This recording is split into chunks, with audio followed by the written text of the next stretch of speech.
النبوي الكريم والإرشاد الصادق الحكيم تتربى في نفس المؤمن روح الجهاد والكفاح والزهد في هذه الحياة الزائلة الفانية.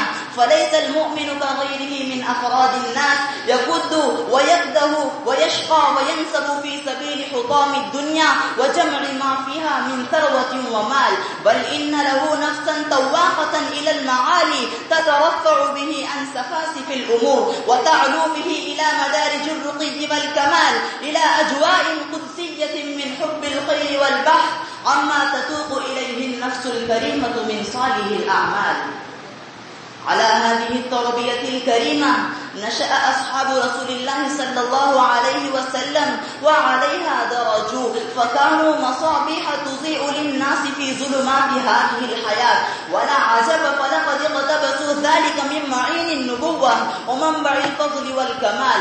فهذا هو رسول الله صلى الله عليه وسلم يربي أصحابه تربية إنسانية كاملة، يعلمهم كيف يكونون جنودا للحق يزهدون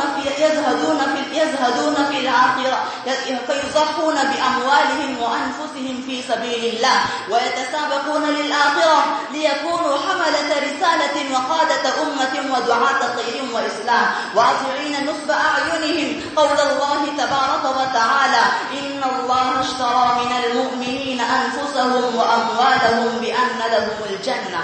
فما كانت الحياة تشغلهم وما كانت الدنيا تفتنهم عن واجب الدعوة إلى الله والجهاد في سبيله لإعلاء دينه ورفع منار الإسلام. لقد كانت تربية النبي صلى الله عليه وسلم لأصحابه تربية مثالية كريمة، تربية فيها الشجاعة والبسالة وفيها العزم والحزم وفيها الزهد والعفاف. لذلك فقد كانوا رجالا وأبطالا فتحوا الدنيا وسادوا العالم بتلك المعاني النبيلة التي غرسها في قلوبهم المربي الأول محمد مصطفى صلى الله عليه وسلم. أيها السادة، إن النبي صلى الله عليه وسلم يوجه ذلك الشاب المؤمن عبد الله بن عمر الوجهة الفاصلة الرشيدة، فيمسك بمنكبه مؤانسا ومسليا، ثم يقول له تلك القولة الكريمة الهادفة كن في الدنيا كأنك غريب أو عابر سبيل وعد نفسك من أهل القبور. ما أجملها من نصيحة وما أكرمها من قولة، وحقا إنها للفتة سامية هادفة ونصيحة ثمينة غالية يقدمها الرسول الكريم لهذا الشاب المؤمن الذي ملأ الإيمان قلبه وغمر اليقين نفسه، فيحرك فيه بواعث الخير ويفجر فيه ينابع الإيمان والفضيلة. أيها الإخوة السادة، لقد جمعت هذه الكلمات القلائل أنواع النصائح.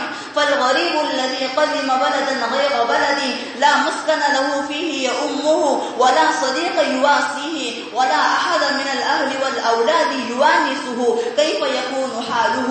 ألا يشعر بالوحشة والغربة ويتمنى العودة إلى الأهل الأوطان وهل يكون له رغبة في البقاء بأرض الغربة والإقامة فيها فلله ما أسماها من نصيحة وما أصدقها من تربية أيها الإخوان هذه كلمتي إليكم في هذه العجالة واسمحوا لي والسلام عليكم ورحمة الله وبركاته